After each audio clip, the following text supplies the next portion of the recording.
আসসালামু আলাইকুম এভরিওয়ান, কি অবস্থা? আশা করি সকলে ভালো আছেন, আমিও ভালোই আছি। পবিত্র মাহে রমজান শেষ করে আজকে হচ্ছে আমাদের একটা বিশেষ দিন, খুশির দিন।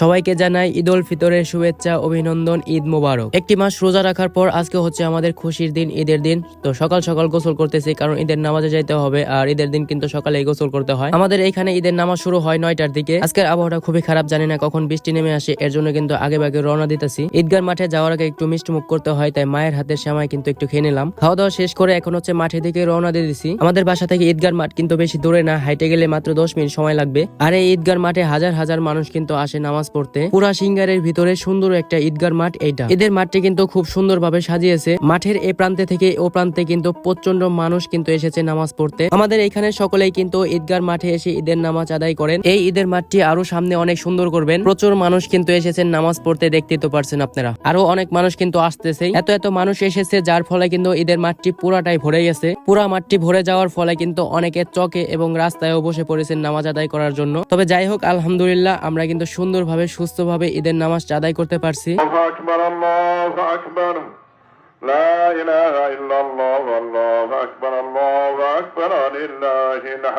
ঈদের নামাজ শেষ করে আমরা কোলাগুলি করা শুরু করে দিয়েছি। ঈদের নামাজ শেষ করার পর কোলাগুলি করারও কিন্তু সুন্দর একটা মুহূর্ত। সকলের সাথে দেখা সাক্ষাৎ করলাম, খুবই ভালো লাগলো।